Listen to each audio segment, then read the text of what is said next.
जय हिंद। मैं पुरुषोत्तम कुमार आप सभी के अपने YouTube चैनल यूथ सफलता एक्सप्रेस पर सभी लोगों का स्वागत करता हूं। आइए आज के इस वीडियो में हम लोग मैथ से संबंधित कुछ महत्वपूर्ण प्रश्नों पर विचार करने वाले हैं। देखिए क्वेश्चन नंबर पहला क्या कहता है।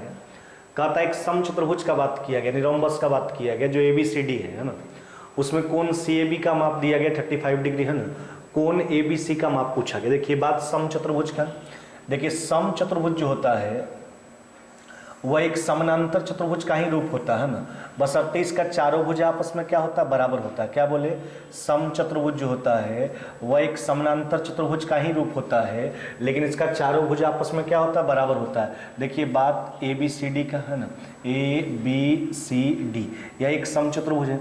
अब इसमें कहता है कोण CAB का माप 35 डिग्री। देखिए यहाँ जो बात किया गया आपसे, यह कहता है CAB, इस कोण का जो माप दिया गया आपके पास वह है 35 डिग्री है ना।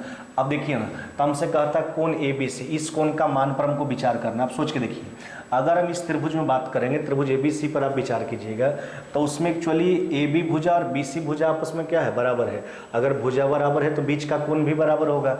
अगर ये 35 डिग्री है तो ये भी आपका कितना हो जाएगा, 35 डिग्री। अब इस त्रिभुज में आप सोच के देखिए, त्रिभुज के तीनों कोणों का योग कितना, 180। 180 में दोनों कोणों का योग 35 35 70 हो चुका है ना, तो 180 में 70 घटाएंगे कितना हो जाएगा, 110 डिग्री। यही कोण के बारे में आपसे पूछा गया था। अतः कोण ABC का जो मान हो जाएगा वह हो जाएगा आपका 110 डिग्री। ऑप्शन नंबर क्या हो जाएगा आपका डी है ना, 110 डिग्री आपका उत्तर हो जाएगा। आइए अगला क्वेश्चन पर विचार करते हैं। देखिए क्या कहता है, एक व्यक्ति 8600 रुपया जो है अपना 5 बेटा 4 बेटी और 2 भतीजों के लिए छोड़ा है ना। यदि प्रत्येक बेटी को भतीजे का 4 गुना और प्रत्येक बेटा को भतीजे का 5 गुना भाग मिला, तो कहता प्रत्येक बेटी का भाग पूछा गया। देखिए बात किसका किसका, बेटा का बात किया गया है ना, और उसके बेटी का बात किया गया, और उसके भतीजे का बात किया गया। देखिए सबके संख्या पर थोड़ा सोच के देखिए, बेटा का संख्या कितना है, 5 है ना, बेटा का संख्या कितना है, 5, बेटी का संख्या कितना है, 4 है ना, और भतीजे का संख्या कितना है, 2 है ना। अब देखिए रिलेशन देखिए तीनों में, सोचिए राशि का बंटवारा कैसे करता है। कहता है यदि प्रत्येक बेटी को भतीजे का 4 गुना, भतीजा को अगर एक भतीजा को 1 यूनिट मिलता है तो बेटी को उसका 4 गुना कितना मिलता है, 4 यूनिट। और कहता है प्रत्येक बेटा को भतीजे का 5 गुना कितना हो गया, 5। ये एक बेटा, एक बेटी और एक भतीजे के राशि के बीच का रेशियो हो गया। अब देखिए ना, तो बेटा का संख्या 5, एक बेटा को 5 यूनिट, 5 बेटा कितना मिलेगा, 25 यूनिट है ना। आगे देखिए है ना, बेटी का संख्या 4, एक बेटी को 4, बेटी का संख्या 4, ये कितना हो जाएगा आपका 16 है ना। और ये हो जाएगा आपका एक भतीजा को 1, 2 भतीजा है तो ये हो जाएगा आपका 2 यूनिट। अब देख लीजिए आगे, पूरा जो राशि का बंटवारा कर रहा है व्यक्ति वह 8600 रुपया। देखिए तो पूरा राशि 8600 रुपया है सब मिला के। अच्छा तो सबका यूनिट जोड़ लीजिए, तब 25 16 कितना हो गया, 2, तो 41 2 कितना हो गया आपका 43। तो 43 यूनिट बराबर 8600, एक यूनिट का मान निकाल लिया गया। हमसे कहता प्रत्येक बेटी का भाग पूछा, तो 1 यूनिट का मान आया, प्रत्येक बेटी का, पूरा बेटी का नहीं। तब प्रत्येक बेटी को कितना यूनिट देता था, 4 यूनिट। यही 4 यूनिट का जो है कि मान पर विचार करना। चलिए 43 से काट लीजिए, कट गया आपका 200 बार में, तो 200 गुना 4 कितना हो जाएगा आपका 800 रुपया है ना, कितना हो जाएगा 800 रुपया।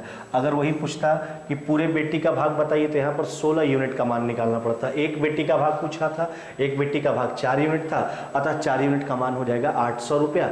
आपका उत्तर हो जाएगा ऑप्शन नंबर क्या हो जाएगा आपका सी, ऑप्शन नंबर हो जाएगा आपका सी। आइए अगला क्वेश्चन पर विचार करते हैं। देखिए क्या कहता है, एक समानांतर चतुर्भुज के भुजाओं के बीच का रेशियो। देखो बात समझिए, यहाँ पर जो बात किया गया, एक समानांतर चतुर्भुज का बात किया गया है ना, एक समानांतर चतुर्भुज का बात किया गया, उसके भुजाओं के बीच का रेशियो 5:4 है। देखिए इसका एक भुजा 5 यूनिट मान लेते हैं, एक भुजा कितना मान लेते हैं, 4 यूनिट। तो ये 5, तो ये भी कितना 5 है ना, ये कितना हो जाएगा आपका 4। समानांतर चतुर्भुज के बारे में आप जानते हो, इसके आमने सामने की भुजाएं समानांतर भी होती है, बराबर भी होती है पैरेललोग्राम में। अब कहता है इसका क्षेत्रफल 1000 वर्ग यूनिट है, बड़ी भुजा पर तुंगता 20 इकाई है। तुंगता का मतलब बड़ी भुजाओं के बीच का दूरी है ना। देखिए बात समझिए, तो बड़ी भुजाओं के बीच का दूरी दे रखा है, यह दूरी जो है वह 20 यूनिट है ना। तो छोटी भुजाओं के बीच का, छोटी भुजा पर तुंगता पूछा, यानी छोटी भुजाओं के बीच का दूरी पूछा, इस दूरी को हम मान लेते हैं कितना, h। अब देखिए ना, जो इसका क्षेत्रफल गिवन किया गया उसका कोई आवश्यकता भी नहीं है आपके पास, कहने का मतलब है बड़ी भुजाओं के बीच का डिस्टेंस हो गया आपका 20 है ना, छोटी भुजाओं के बीच का डिस्टेंस निकालना है। अब देखिए तो बड़ा भुजा को हमने 5 यूनिट माना, इसका क्षेत्रफल जो होता है समानांतर चतुर्भुज का क्या होता है, आधार गुना ऊंचाई। अगर आधार हम 5 यूनिट लेके चलते हैं तो उस केस में ऊंचाई कितना है आपका 20 यूनिट है ना। चलिए तो ये की स्थिति में क्षेत्रफल निकाल लिए। अगर आधार हम 4 को लेके चलते हैं तो उसका ऊंचाई को हमने क्या मान रखा h। तो दोनों स्थिति में जो है समानांतर चतुर्भुज का क्षेत्रफल निकला है, हमने क्षेत्रफल को बराबर कर लिया। अब इसको 4 से काट लीजिए 5 बार में, अतः h का जो मान हो जाएगा आपका h बराबर कितना हो जाएगा 25 यूनिट। यही पूछा गया था आपसे है ना कि छोटी भुजा पर तुंगता बताइए, यानी छोटी भुजाओं के बीच का दूरी बताइए है ना। तो छोटी भुजाओं के बीच का लंबवत दूरी कितना हो गया 25 यूनिट हो गया। आपका उत्तर हो जाएगा ऑप्शन नंबर बी। क्या हो जाएगा आपका ऑप्शन नंबर बी। आइए अगला क्वेश्चन पर विचार करते हैं। कहता किसी वस्तु के अंकित मूल्य के 80% पर बेचने से 10% का हानि होता है। उस वस्तु के अंकित मूल्य पर बेचा जाए तो लाभ का प्रतिशत। देखिए बात समझिए, अब देखो ना, अंकित मूल्य को हम मान लेते हैं कितना 100। अब देखिए बात समझिएगा, कहता क्या है अंकित मूल्य के 80% पर बेचने, अंकित मूल्य का 80% कितना हो गया आपका 80। तो 80 रुपये में बेचने पर 10% का हानि होता है। तो हम कॉस्ट प्राइस पर विचार करते हैं, इसका मतलब खरीदा गया होगा ज़्यादा में, 100 बटा कितना हो गया 90, काट के हटा लीजिए, 100 इधर काट के हटा लीजिए, यानी 8 अनुपात कितना हो गया 9। ये क्या निकल के आया, यह निकल के आया कॉस्ट प्राइस और मार्केट प्राइस के बीच का रेशियो, क्रय मूल्य और अंकित मूल्य के बीच का रेशियो। तब कहता है उसे अंकित मूल्य पर बेचा जाए तो सोचिए अगर क्रय मूल्य 8 यूनिट, विक्रय मूल्य अगर 9 यूनिट हो जाएगा तो उस केस में जो लाभ होगा वह लाभ 1 यूनिट का होगा। तो एक जो है 8 का कितना परसेंट है ना, तो हो जाएगा आपका 25, आई कितना हो गया आपका 2, 25 बटा 2 कितना हो जाएगा आपका 12.5% का है ना। यानी इस केस में अगर अंकित मूल्य विक्रय मूल्य का काम कर दे तो उस केस में जो लाभ का प्रतिशत हो जाएगा वह कितना हो जाएगा आपका 12.5% हो जाएगा। आपका उत्तर हो जाएगा option number C, option number C है ना। आइए अगला क्वेश्चन पर विचार करते हैं। कहता है यदि त्रिभुज एबीसी के लिए बिंदु एबीसी का निर्देशांक दिया गया है तो कहता है माध्य यानी माध्यिका है एडी, उसका समीकरण बताना है। देखिए बात समझिएगा, अब यहाँ पर बात समझना, यहाँ पर जो हमसे बात किया गया त्रिभुज एबीसी का बात किया गया जिसमें बिंदु ए का निर्देशांक दिया गया है ना, यह दिया गया 2 और कितना दिया गया -4 है ना। जबकि बिंदु बी का जो निर्देशांक आपके पास दिया गया है वह दिया गया 3 और कितना दिया गया 0, और जबकि बिंदु सी का जो निर्देशांक दिया गया वह दिया गया 5 और कितना -2। एडी जो है इसकी माध्यिका है, एडी क्या है इसका माध्यिका है। तो हमसे कहता है एडी का समीकरण लिखने के लिए कहता है। अब ध्यान दीजिएगा, तो किसी भी रेखा का समीकरण निकालने के लिए उसका स्लोप आपको निकालना होगा, जिसको आप ढाल बोलते हो। अब देखिए स्लोप निकालने के लिए बिंदु डी का पहले निर्देशांक निकाल लीजिए। अगर एडी माध्यिका है तो माध्यिका के बारे में हम कई बार चर्चा किए हैं। माध्यिका का मतलब होता है किसी त्रिभुज के शीर्ष से उसके सम्मुख भुजा पर खींची गई वैसी रेखा जो आधार को 2 बराबर भागों में बांटता है, माध्यिका कहलाता है। तो अब देखिए डी जो होगा वह बीसी का मिड पॉइंट होगा। तो 2 बिंदुओं के मध्य बिंदु का निर्देशांक हम कैसे निकालते हैं, तो दोनों के x को जोड़कर 2 से भाग देंगे तो उस मध्य बिंदु का x निर्देशांक आएगा, जबकि दोनों के y को जोड़कर 2 से भाग देंगे तो उसका y निर्देशांक आएगा। अब देखिए ना बिंदु d का निर्देशांक निकाल लीजिए आप, देखिए तो 5 3 8 बटा 2 कितना हो जाएगा आपका 4 है ना, और 0 माइनस में 2, तो माइनस में 2 बटा 2 कितना हो जाएगा आपका -1 है ना। अब देखिए तो ये बिंदु d का जो है निर्देशांक निकल के आ गया। d जो था BC का मध्य बिंदु था, हमने बोला मध्य बिंदु का निर्देशांक निकालने के लिए दोनों के x के जोड़कर 2 से भाग देंगे तो उस मध्य बिंदु का x निर्देशांक आएगा, दोनों के y को जोड़कर 2 से भाग देंगे तो उस मध्य बिंदु का y निर्देशांक आएगा। अब हम निकालेंगे पहले AD का स्लोप। अब देखिए स्लोप को हम से सूचित कर लेते हैं। अच्छा स्लोप कैसे निकालते हैं, अगर 2 बिंदु का निर्देशांक दिया गया है तो स्लोप निकालते हैं y2 माइनस में y1 बटा x2 माइनस में x1। तो y2 माइनस y1 देखिए तो माइनस में 1 और ये माइनस माइनस प्लस में कितना हो जाएगा आपका 4, नीचे आ जाइए x2 माइनस में x1 है ना, तो ये हो जाएगा आपका, यह हो जाएगा आपका 4 है ना। अब माइनस में कितना हो गया आपका 2। अब देखिए ना तो 4 में से गया ऊपर हो जाएगा आपका 3 बटा कितना हो गया 2। अब हम निकाल लिए, हम क्या निकाल लिए एडी का स्लोप निकाल लिए। एडी का स्लोप कितना आ गया 3 बटा 2। कैसे निकाला हमने, दोनों बिंदु का निर्देशांक दिया गया था, उस स्थिति में स्लोप निकालने के लिए y2 माइनस में y1 बटा x2 माइनस में x1 3 बटा 2 आ गया।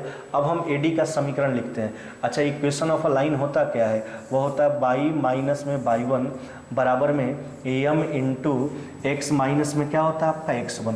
ध्यान दीजिएगा, किसी भी रेखा का समीकरण निकालने के लिए उस रेखा का स्लोप चाहिए और उस पर का किसी एक बिंदु चाहिए। तो AD का समीकरण निकालने के लिए स्लोप तो हम निकाल चुके हैं, अब या तो बिंदु A को लेके चलिए या तो बिंदु D को लेके चलिए, किसी दोनों में से एक का, एक A को लेके चलिएगा तो इसका x1/1 यूज करना पड़ेगा, अगर D को लेके चलते तो इसी का x1/1 यूज करना पड़ेगा। अब A को ही ले लेते हैं, देखिए तो ये हो जाएगा आपका बाई माइनस में बाई1, ये माइनस माइनस हो जाएगा प्लस में 4 है ना। इसका स्लोप जो हो गया वह 3/2 हो गया इंटू एक्स माइनस में x1 का मान जो हो गया आपका वह कितना हो गया आपका 2। चलिए इसको हल कर लीजिए, तो ये हो जाएगा 2 प्लस में 8 है ना, बराबर में ये हो जाएगा आपका 3x है ना। अब माइनस में कितना हो गया 6। अब इसको हल कर लीजिए, उधर भेज दीजिए, तो 3x माइनस में 2y इजकल टू 14 है ना। क्या हो जाएगा आपका, यह हो जाएगा 3x माइनस में 2y इजकल टू कितना हो जाएगा आपका 14। यही हो जाएगा AD का समीकरण, 3x माइनस में 2y is equal to 14। Option number क्या हो जाएगा आपका A है ना। तो हमने क्या किया, समीकरण निकालने के लिए पहले उस रेखा का स्लोप निकाल लिया गया और हमने बोला इक्वेशन ऑफ अ लाइन का फॉर्मेट यही होता है आपके पास है ना, बाई माइनस में बाई1 बराबर m इंटू एक्स माइनस में x1। फिर आपको उस रेखा का कोई एक बिंदु चाहिए उस रेखा पर का, तो या तो A को लेके चलिए या तो D को लेके चलिए। हमने A को लेकर निकाला, आप D को भी लेके चलिएगा तो भी आपका उत्तर वही आएगा है ना। आपका उत्तर हो जाएगा ऑप्शन नंबर A। आइए अगला क्वेश्चन पर विचार करते हैं। कहता AB और खंड CD जो है समानांतर है। देखिए बात समझिएगा, यहाँ पर जो हमसे बात किया गया है यह कहता AB और CD जो है वह क्या है, समानांतर है। यह हो गया आपका AB है ना, और यह क्या हो गया आपका CD। अब इसमें कहता क्या है, कहता AD BE को जो है, ध्यान दीजिएगा, AD जो है वह BC को बिंदु E पर काटता है। देखिए इसको मिलाइए, अब AD जो रेखा है वह BC को बिंदु E पर काटता है, यही दिया गया है। अब इसमें कहता है AE का लंबाई BC का और AD का। देखिए AE आपके पास दिया गया कितना 10, AE का लंबाई कितना हो गया आपका 10। उसके बाद BC का लंबाई हो गया आपका 15। देखिए पूरा जो है BC कितना हो गया आपका 15, यह हो गया आपका 15 है ना। अब हमसे कहता क्या है, एक और दिया गया DE का लंबाई भी दिया गया कितना 15। अब हमसे कहता क्या, EC का लंबाई बताने के लिए कहता है। देखिए अगर इसको आप EC लेते हैं तो इसको, इसका मान अगर सोचिएगा तो ये हो जाएगा आपका 15, अब माइनस में क्या हो जाएगा आपका, ये हो जाएगा 15 माइनस में क्या हो जाएगा आपका EC। नहीं लिख सकते हैं क्योंकि पूरा मान 15 था, अगर इसको EC लेते हैं तो ये हो जाएगा 15 माइनस में EC। अब ध्यान दीजिएगा, अगर हम दोनों त्रिभुज पर बात करेंगे, त्रिभुज ABE और त्रिभुज CDE पर, तो दोनों में पहले E कोण आपका बराबर है, शीर्षाभिमुख कोण है, वर्टिकली एंगल बराबर होगा है ना। अब देखिए तो दो एक कोण तो आपका बराबर हो गया, उसके बाद ये दोनों पैरेलल लाइन था, एकांतर कोण बराबर हो जाएगा। अब E कोण आपस में बराबर हो गया। अब देखिए जब दो कोण बराबर हो गया दोनों त्रिभुज का, तो तीसरा अपने आप बराबर हो जाएगा, यानी संगत कोण जो है से कि क्या है, बराबर हो रहा है। तो संगत कोण बराबर हो रहा है दोनों त्रिभुज का, यानी दोनों त्रिभुज क्या है, समरूप है, सिमिलर है। अब देखिए अगर त्रिभुज समरूप हो गया तो आप जानते भी हो तो उसके संगत भुजाओं का अनुपात जो है आपस में क्या होता है, बराबर होता है। अब देखिए संगत भुजा लेके चलिए आप है ना, देखिए इस कोण के सामने वाला लेके चलते हैं है ना। देखिए तो इसके सामने वाला इसमें कितना है आपका 10, तो इसमें है आपका 10 है ना। अब देखिए इसमें आइए इस कोण के सामने वाला, तो इस कोण के सामने वाला कितना हो गया आपका 15। अब ध्यान दीजिएगा संगत भुजा का अनुपात बराबर करना है। अब देखिए हम इस कोण के सामने वाला लेके चल रहे हैं, तो इस कोण के सामने वाला इसमें है आपका 15 माइनस में क्या है आपका, यह हो गया आपका EC है ना।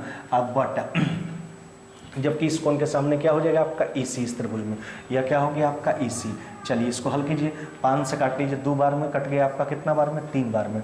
अब इसको हल कर लीजिए, तो ये हो जाएगा आपका कितना 45 है ना। अब माइनस में 3EC है ना, अब बराबर में कितना हो जाएगा आपका 2EC है ना। चलिए 2EC है ना। अब देखिए इसको हल कर लीजिए, तो 3 2 कितना हो गया आपका 5 है ना, तो हो जाएगा आपका 5EC बराबर में कितना हो गया आपका 45 है ना। अब देखिए 5 से काट लीजिए, 5 से कट जाएगा आपका 9 बार में है ना। यही पूछा गया था, EC का लंबाई बताने के लिए कहता था, अतः EC का लंबाई कितना हो जाएगा आपका 9 सेंटीमीटर हो जाएगा। EC का लंबाई कितना हो जाएगा आपका 9 सेंटीमीटर है ना, 9 सेंटीमीटर हो जाएगा आपका EC का लंबाई। अब ध्यान दीजिए फिर से एक बार, हमने त्रिभुज को समरूप कर लिया है ना, और जब त्रिभुज समरूप हो गया तो इसके संगत भुजा का अनुपात जो है आपस में क्या हो जाएगा आपका, बराबर हो जाएगा है ना। अब उसी के आधार पर हमने संगत भुजा को बराबर कर लिया। अब EC का लंबाई आपको बताना था, EC का लंबाई निकल के आ गया 9। अब ऐसे भी आप देख सकते हैं, अगर EC आपका 9 आया है ना, तो ये आपका 6 आ जाएगा। तो 3 और 2 का रेशियो, यहाँ भी देखिए 15 10, ये भी 3 2 का रेशियो, भुजा का अनुपात बराबर है आपका। आपका उत्तर हो जाएगा ऑप्शन नंबर D है ना। आइए अगला क्वेश्चन पर विचार करते हैं। कहता है 153 रुपया क्रय मूल्य वाली वस्तु पर एक दुकानदार को कितना मूल्यांकित करना चाहिए कि 15% डिस्काउंट के बाद भी उसको 20% का लाभ हो। अब देखिए ना, कहने का मतलब है दुकानदार जो है किसी वस्तु को 153 रुपये में खरीदा है, अब उसका मार्केट प्राइस ऐसा अंकित करना चाहता है कि 15% का डिस्काउंट भी दे दे, 20% का लाभ भी कमा ले। अब देखिए सबसे पहली बात, लाभ कमाना है तो लाभ कमाने के लिए तो कीमत बढ़ाना पड़ेगा, 120 बटा कितना 100। अब उसके बाद डिस्काउंट देना चाहता है 15% का, तो कोई भी दुकानदार छूट तो अपना घर से देगा नहीं, छूट देने के लिए वापस कीमत बढ़ाना पड़ेगा। तो ये हो जाएगा आपका 100 बटा कितना हो जाएगा आपका 85। चलिए इसको हल कर लीजिए। देखिए 100 से 100 काट लीजिए, 17 से कट गया 9 बार में, 17 से कट गया 5 बार में, 5 से काट लीजिए 24 बार में, 24 गुना 9 कितना हो जाएगा आपका 216। कितना हो जाएगा आपका 216 रुपया। यही पूछा गया था, है ना, कि 15% डिस्काउंट तथा 20% लाभ कमाने के लिए उसका मार्केट प्राइस बताइए। मार्केट प्राइस 216 रुपया। ऑप्शन नंबर क्या हो जाएगा आपका सी। आइए अगला क्वेश्चन पर विचार करते हैं। देखिए कहता है tan 300 डिग्री का मान बताना है। ध्यान दीजिएगा, जब भी किसी कोण का मान निकालना हो तो हम क्या करते हैं, 180 360 से तुलना करते हैं, जितना कम या अधिक होता है उसको लिखते हैं, पोजीशन के आधार पर प्लस माइनस चिन्ह का प्रयोग कर लेते हैं। तो देखिए 180 के समीप रहेगा तो तुलना 180 से, अब 360 के समीप रहेगा तो तुलना 360 से, तब 360 से है एक्चुअली कितना कम 60, तो इसका मान हो जाएगा आपका tan 60 डिग्री के मान के बराबर हो जाएगा। अब पोजीशन देख लीजिए, 300 डिग्री का पोजीशन जो है ये आपका फोर्थ क्वाड्रेंट में चला जाएगा। फर्स्ट क्वाड्रेंट आपका 0 से 90 हो जाएगा, सेकंड आपका 90 से 180, थर्ड आपका 180 से 270, फोर्थ आपका हो गया 270 से 360। तो 300 डिग्री आपका फोर्थ क्वाड्रेंट में जा रहा है, जो कॉस और सेक का घर है वहाँ तो tan नेगेटिव होगा, तो इसका मान हो जाएगा माइनस में tan 60 डिग्री, है ना। अब देखिए tan 60 का मान √3, आपका उत्तर हो जाएगा माइनस में √3। क्या हो जाएगा, माइनस में √3। आपका उत्तर हो जाएगा ऑप्शन नंबर क्या हो जाएगा आपका सी, है ना। आइए अगला क्वेश्चन पर विचार करते हैं। देखिए क्या कहता है, एक संख्या में जब 38 जोड़ दिया जाता है तो अपने आप का 119% हो जाता है, वो संख्या बताने के लिए कहता है। देखिए ध्यान दीजिएगा, पृथ्वी पर का कोई भी चीज़ हो अपने आप का 100% होता ही है ना। जब हम किसी से तुलना करते हैं तो या तो उसका प्रतिशत मान घटता है या तो बढ़ता है, तो संख्या भी अपने आप में 100% होगा। जब उसमें 38 जोड़े तो 119% हो गया, यानी 38 जो है उसका 19% का काम कर रहा है। देखिए तो 38 जो जोड़े हैं वह 19% का काम किया, संख्या पूछा यानी 100% निकाल लीजिए, 2 बार में काट लीजिए। अतः उस संख्या का जो मान हो जाएगा वह संख्या का मान कितना हो जाएगा 200। आपका उत्तर क्या हो जाएगा, ऑप्शन नंबर हो जाएगा आपका ए, है ना। आइए अगला क्वेश्चन पर विचार करते हैं। देखिए क्या कहता है, कहता है किसी खेत का जो है 2/5 भाग ए 6 दिन में जोत सकता है, उसी खेत का 1/3 भाग भी 10 दिन में, है ना। कहता है ये और भी दोनों मिलकर उस खेत का 4/5 भाग कितने समय जोत सकता है। देखिए बात समझिए। अब देखिए कहता है ए जो है किसी खेत का, है ना, ध्यान दीजिएगा, 2/5 भाग 6 दिन में, तो पूरा समय निकाल लीजिए, पूरा के लिए ज़्यादा समय लेगा, 5/2, इसको 3 बार में काट लीजिए, यानी ए पूरा खेत को 15 दिन में जोतेगा, है ना। अब देखिए बी पर थोड़ा विचार कीजिए, बी जो है 1/3 10 दिन में, तो पूरा के लिए ज़्यादा समय लेगा, 10 गुना 3 कितना हो गया आपका 30, दोनों का पर्सनल टाइम हो गया। अब यहाँ से पूरे कार्य को एज्यूम कर लीजिए, 15-30 का लॉस कितना हो गया 30, हम पूरा कार्य को 30 यूनिट मान लेते हैं, तब 15 दिन में 30 यूनिट एक दिन में कितना करेगा आपका, ये हो जाएगा आपका एक दिन में 2, 30 दिन में 30 एक दिन में कितना करेगा 1। कहता ए और बी दोनों मिलकर उस खेत का 4/5 भाग जोतने में कितना समय लगाएगा। अब देखिए तो पूरा खेत ए और बी मिलकर कितना दिन में जोतेगा निकाल लीजिए, तो पूरा खेत यानी 30 यूनिट, एक दिन का काम 3, है ना, ये तो पूरे कार्य का समय हो गया, लेकिन 4/5 भाग काम करवाना है, तो जितना काम करवाइएगा उतना ही समय लगेगा। चलिए तो 15 से काट लीजिए 2 बार में, 4 गुना 2 कितना हो जाएगा आपका 8 दिन, आपका उत्तर हो जाएगा 8 दिन, यानी ऑप्शन नंबर क्या हो जाएगा आपका ए, है ना। ऑप्शन नंबर क्या हो जाएगा आपका ए, है ना। आइए अगला क्वेश्चन पर विचार करते हैं। कहता एक सच में बिंदु माइनस में 1 और 4 का रिफ्लेक्शन पूछा गया, प्रतिबिंब पूछा गया, है ना। देखिए बात समझिए, तो सबसे पहले आप बिंदु को दर्शा लीजिए। देखिए बिंदु क्या है आपका, है ना, बिंदु जो दिया गया x -1 और y जो है आपका 4, यानी x नेगेटिव है y पॉजिटिव है, यानी बात किस क्वाड्रेंट का किया गया है, तो बात जो किया गया वो सेकेंड क्वाड्रेंट का किया गया।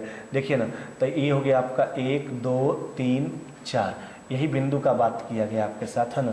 देखिए यही बिंदु है आपका, है ना। अब देखो ये बिंदु का चर्चा किया गया है ना। यह बिंदु जो है ये आपका दिया गया है -1, है ना, -1 और कितना दिया गया 4, यही बिंदु है आपका। अब इसका रिफ्लेक्शन पूछा गया है एक्स एक्सिस के द्वारा। देखिए अब बिंदु को हमने दर्शा लिया, सबसे पहला काम वही कर दिएगा। अब देखिए कहता है एक्स एक्सिस से इसका रिफ्लेक्शन पूछा गया, कहने का मतलब है इस बिंदु के लिए एज अ प्लेन मिरर का काम एक्स एक्सिस कर रहा है। अब देखिए तो अगर ये प्लेन मिरर का काम कर रहा है तो जितना दूरी पर वस्तु होगा प्रतिबिंब को उल्टा, है ना, रीजनिंग में हम लोग यही पढ़ते हैं, है ना, अगर वस्तु ऊपर है पर तब अगर ऊपर नीचे के केस में आपका दर्पण होता है तो ऊपर वाला को नीचे, नीचे वाला को ऊपर पलट लेते हैं। दायां वाला दायां बायां किस केस में होता है तो दायां वाला बायां, बायां वाला दायां पलट जाता है। तो यही काम यही करेंगे हम। एक्स एक्सिस जो इसके लिए एज अ प्लेन मिरर का काम किया तो इसका प्रतिबिंब उल्टा नीचे की ओर आ जाएगा, तो इसका प्रतिबिंब आ जाएगा थर्ड क्वाड्रेंट में सेम डिस्टेंस पे। अब थर्ड क्वाड्रेंट में जब जाइएगा तो केवल पोजीशन देखिए कौन पॉजिटिव वहाँ पर और कौन निगेटिव। तो जब थर्ड क्वाड्रेंट में हम जाएंगे तो थर्ड क्वाड्रेंट में एक्स भी निगेटिव और वाई भी निगेटिव, है ना, तो आपका उत्तर जो हो जाएगा वो हो जाएगा माइनस में 1 कॉमा माइनस में कितना हो जाएगा 4, माइनस में 1 कॉमा माइनस में कितना हो जाएगा 4। अतः बिंदु माइनस में 1 और 4 का रिफ्लेक्शन एक्स एक्सिस के द्वारा जो होगा वो होगा माइनस में 1 कॉमा माइनस में 4। आपका उत्तर क्या हो जाएगा option number D. Option number क्या हो जाएगा आपका डी, है ना। आइए अगला क्वेश्चन पर विचार करते हैं। कहता है किसी बेलनाकार वस्तु के वक्र सतह का क्षेत्रफल 528 वर्ग सेंटीमीटर है, यदि इसके आधार का परिधि 44 सेंटीमीटर है, उस वस्तु का ऊंचाई बताने के लिए कहता है। अब देखिए ना, जहां तक बेलनाकार बेलन के वक्र सतह का सवाल है तो बेलन का वक्र सतह क्या होता है 2πr/h। तो यह जो दिया गया है वह दिया गया कितना 528, है ना। अब देखिए अब एक चीज और हमको दिया गया है, कहता है उसके आधार का परिधि, तो बेलन का आधार एक वृत्त होता है, वृत्त का परिधि 2πr, तो इसमें 2πr से भाग लगा दीजिए। तो 2πr का जो मान हमको दिया गया है वह कितना दिया गया 44, है ना। अब देखिए 2πr से 2πr काट लीजिए। अब यहाँ से 44 से काट लो, एक बार में कट जाएगा आपका, है ना, अभी कट गया 2 बार में। अतः एच का मान पूछा गया था, ऊंचाई निकल के कितना आ जाएगा आपका 12 सेंटीमीटर। कितना हो जाएगा आपका 12 सेंटीमीटर। ऑप्शन नंबर क्या हो जाएगा ए, है ना। तो बेलन के वक्र पृष्ठ का क्षेत्रफल 2πr/h, आधार का परिधि, बेलन का आधार एक वृत्त होता है, वृत्त का परिधि 2πr, तो 2πr/h में हमने 2πr से भाग दे दिया, h का मान निकल के आ गया। अतः उस बेलनाकार वस्तु का ऊंचाई हो जाएगा 12 सेंटीमीटर। ऑप्शन नंबर क्या हो जाएगा आपका ए, है ना। आइए अगला क्वेश्चन पर विचार करते हैं। देखिए क्या कहता है, कहता लंबाई में वृत्त के त्रिज्या के बराबर चाप लंबाई द्वारा वृत्त के केंद्र पर अंतरित कोण किस प्रकार से परिभाषित किया जाता है। ध्यान दीजिएगा, कई बार एग्जाम में भी आया, इस बात को क्या केवल ख्याल रखना है कि अगर वृत्त का त्रिज्या और चाप का लंबाई दोनों अगर आपस में बराबर हो जाता है तो वृत्त के केंद्र पर जो कोण बनता है उसको 1 रेडियन कहा जाता है। बस केवल इसको याद रखिएगा, रेडियन को परिभाषित करने का ही तरीका। देखिए हम क्या बोले हैं, अगर चाप, ये आपका वृत्त का केंद्र हो गया, है ना, अगर वृत्त का त्रिज्या, है ना, ये त्रिज्या हो गया इसका r, ये अगर चाप का लंबाई, ये चाप का लंबाई हो गया आपका एल, है ना। अगर वृत्त का त्रिज्या और चाप का लंबाई, कहने का मतलब एल बराबर क्या आर, अगर वृत्त का त्रिज्या और चाप का लंबाई आपस में बराबर हो जाता है तो उस केस में वृत्त के केंद्र पर जो कोण बनता है वह कोण कहलाता 1 रेडियन का, है ना। क्या कहलाता है 1 रेडियन का कोण कहलाता है, 1 रेडियन का। तो इसको ध्यान रखिएगा कि जब भी इस तरह का बात अगर आपसे किया जाए कि अगर वृत्त का त्रिज्या और चाप का लंबाई आपस में बराबर हो जाए तो वृत्त के केंद्र पर अंतरित कोण को कैसे परिभाषित करेंगे। तो वृत्त के केंद्र पर जो अंतरित कोण होता है वह 1 रेडियन का होता है। अब देखिए कभी कभी ऐसा भी हो, 1 रेडियन का मान याद रखिएगा, 1 रेडियन का मान होता है 57 डिग्री 16 मिनट, है ना, कितना होता है 22 सेकेंड, है ना। ये अप्रॉक्स में आपका उत्तर होता है। अब देखिए ई जो मान होता है इसका कई तरह का मान निकल के आता है। ई जो मान होगा पाई बराबर जब 22/7 का यूज करेंगे तब।